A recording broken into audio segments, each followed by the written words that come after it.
umaga sa inyong lahat. Yan mga kaibigan, nandito po ako ngayon sa bahay nila. Sa kaibigan ko.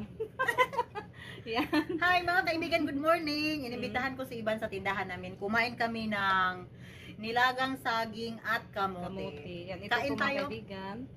Yan, maraming salamat sa kaibigan ko. Pinakain ako ng kamote at saging. Yan, kain po tayo mga kaibigan. Yan. Mas sexy pa yung ano ko dito mga kaibigan. Oh. Yan, kain po tayo ng kamote. Masarap po yung kamote. Thank you pala Iban sa pagpunta mo sa tindahan ko. Thank you. Salamat po. Salamat sa kamote o saging. Saging at kamote lang para healthy. Kain po tayo. Yung ano namin mga kaibigan. Oh. Huy! Saging. Nakita atong legs. Tadi na puti man. Sexy po yung ano natin mga kaibigan. Ay, tumataba na. Malakis kumain. Mas ano pa ako, mas mataba pa ako. Magtanim si Iban ng kamote mga kaibigan. Bigyan ko siya ng Yung kuan sa gala, kamote. gay. Mayroon akong kamote sa likod. Bigyan ko si Iban para makapagtanim din ng ilang ilang punuan. Anong Tagalog sa punuan ba? Punuan. Mawala eh, punuan no? Punuan ba? Nakalimutan ko anong Tagalog. Tapos bigyan ko rin si Iban ng upo. Kasi before, may tanim sila Iban na upo. Binigyan din ako ng upo ni Iban. Nakalibre din ako ng upo. Ngayon marami ring bunga yung upo namin.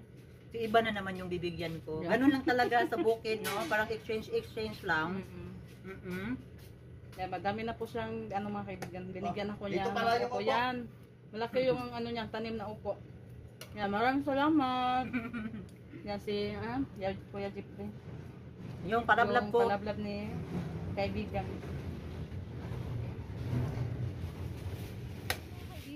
Yan mga kaibigan, uwi na po ako sa bahay. Yan kanina, po ako doon sa tindahan nila ni kaibigan Babit. Po ako, may binili din po ako tapos binigyan po ako niya ng kamuti at saging. Kasi kasi sila nagluluto ng kamuti at saging yung partner niya, kaya binigyan din ako niya doon sa tindahan nila. Kaya maraming salamat pala sa snack na binigay niya po sa amin at kay Kuya Jeffrey sa asawa niya at kay Babit. At saka binigyan din ako ng upo. Anuhin ko po to siya lagyan ko po siya ng sardinas. Bumili po ako ng sardinas. Tapos yung isahog niya yung sardinas. At bumili din ako ng isda. Yung putput kasi may naglalako dito na isda. Bumili ako ng putput. Masarap din yun. Mga kaibigan, lagyan ng malunggay. Yan, naglalakad na lang po ako kasi si Junjun may pinuntahan. At din ako sa paaralan nila Rosalita. Yan, shoutout pala tayo kay Ma'am Caroline Saji. Happy birthday po, Ma'am. Yan, sana bigyan pa po kayo na maraming birthday at good health po. At happy birthday din po kay Edwin. Kasi birthday din po niya ngayon, February 1. Happy birthday din sa kapatid ko na si Edwin. At yung ko din sa kanya na bigyan pa po siya ng maraming kaarawan at good health. At sa lahat na nag-birthday ngayong buwan, at saka yung happy birthday po sa inyong lahat. At yung din, yung 30, pagka 30, birthday din ni Ninyami. Happy birthday din po sa kapatid ko na bunso na si Ninyami. Yan, ganun pa rin yung ko sa kanya. Nabigyan pa po siya ng maraming kaarawan at malakas na katawan mga kaibigan, yung good health po. Yeah, thank you so much po talaga sa lahat po na sumusuporta sa amin. Lalo na yung paa ko sa mga kaibigan na nilakaran ko. Nasud sa buho. Muntik na tayo slide po yung isda na putput at saka yung upo. Yan po yung ating mga kaibigan ulam. Yan ito, mamaya ko na po to siya lulutuin. Lagyan natin ng maraming sangkap, yung sibuyas dahon at saka malunggay. Sabuan ko yan mamaya mga kaibigan. Hi mga kaibigan, magandang hapon po sa inyo lahat. Yan mga kaibigan, gawa po ako ngayon ng mga kaibigan. Yung tawag sa amin, yung binignit. Pero yung mga kaibigan, yung lang, yung sahog at saka saging na karnaba. Yan, po natin siya i-slice. Pinakuluan ko na po yung sago para lalambot. Slice muna natin yung saging mga kaibigan para natin isagol sa sago. At ito lang po yung mga kaibigan at saka yung gata.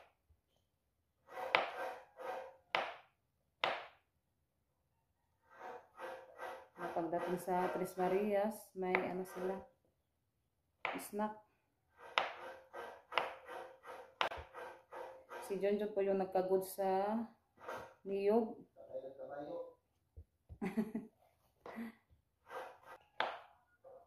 Dinugasan ko na po ito mga kaibigan. Na lang natin i-slice. Maraming salamat po sa lahat na sumusuporta sa amin. Thank you po sa inyo lahat mga kaibigan. Umanta na si John. Hindi ko nasago, lang siya, maliliit. Po yung saging na natin sa mga kaibigan. Yan. Ihalo natin sa sago. Yan, marami po yung saging ilalagay ko para masarap. Kaibigan, ito na po yung ating sago. Yan, malapit na po siyang mga kaibigan. Malapit na po siyang lalambot. Yan. Nagtawag sa amin ka na maluto pa. Anuhin muna natin para maano siya. Yan, lumiba po yung kulay niya. Yan po yung ating sago. Ito naman yung saging. Mamaya ko na po ito siya ilagay mga kaibigan. Paanuhin muna natin. Palambutin muna natin yung sago. Kasi hindi pa po siya masyadong malambot. Yan na pa kasi yung kulay puti ba. Hindi pa talaga siya lumalambot. Kaya mamaya na po ilagay natin yung saging. Tapos yung tuno. Ito na po siya. Yan, kumukulo na.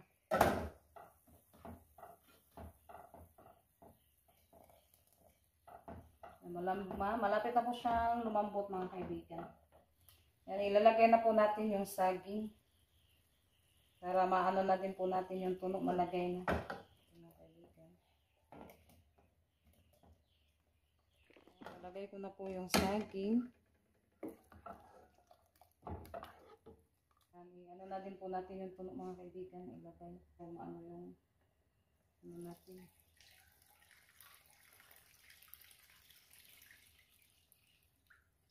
Nalagay na po natin yung tuno. Mga kaibigan, nalagay na po natin yung tuno. Paanuhin muna natin ito pakuluin. Takpan muna natin. Mga kaibigan, lagyan na po natin ng asukar mga kaibigan.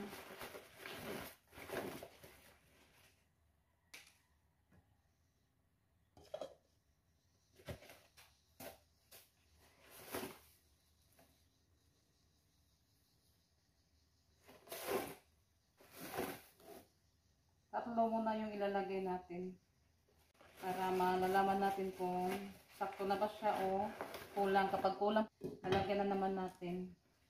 Yun muna ilalagay natin baka maano siya, sobrang sa tamis. Yung lang, yung sakto lang sa pagtimpla, hindi masyadong matamis ba. Nalaluin natin kasi kumukulo na po siya para hindi didikit yung sago.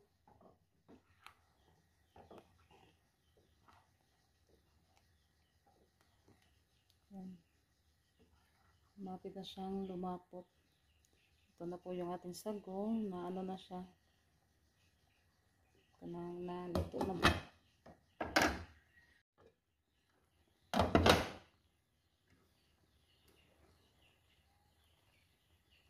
Dagdagan po natin ng asukar kasi ano pa siya, matabang pa ba?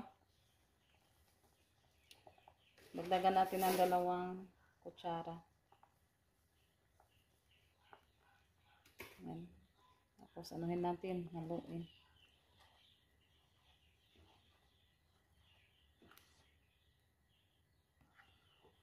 Ganito po yung ating binignit. Wala siyang malagkit at saka yung bigas. Yung sago lang to at saka saging. Yung inano natin. Yan, takpan muna natin. Yan mga kaibigan, malapit na po siyang maluto. Yan, mamaya kakain na po ako dito mga kaibigan. Yan, si Junjun mamaya na daw siya kakain kasi nag-ano pa siya. Nag-ayos pa po siya doon sa kulungan mga kaibigan, kulungan ng mga manok. Ano siya ng meat. Yan, malapit na po siyang maluto mga kaibigan. Ito na po yung ating binignit. Lumapot na po siya.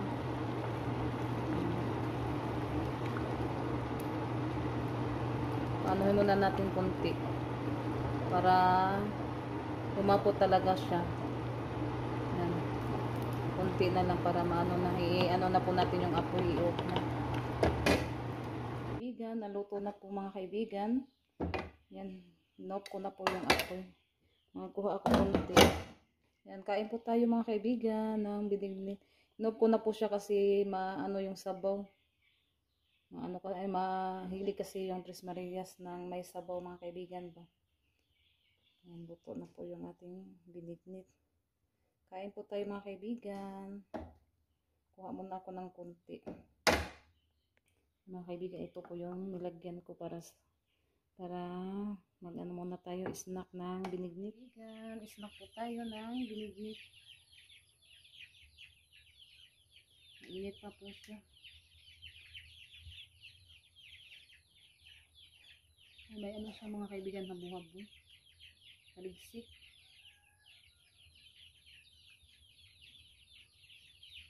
Ang kain po tayo mga kaibigan. Ito po siya.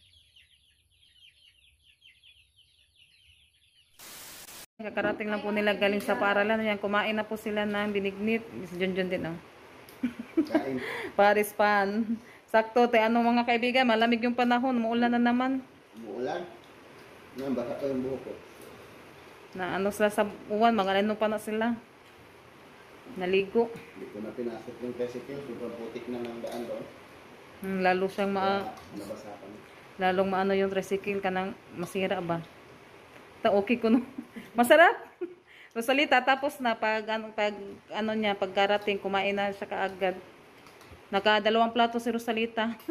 Hindi yan kain ng kanin. Nagwanag kay ko magdungag na pamapoy bahaw. Happy birthday pala kay Tito Edwin.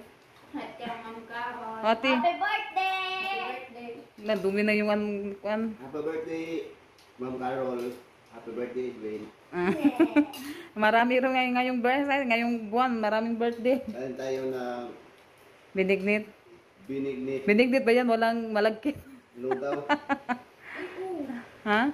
Lugaw daw. Binignit na oy. Yung nakain ko nga, 2 mga kaibigan, panaksan. Karton ato.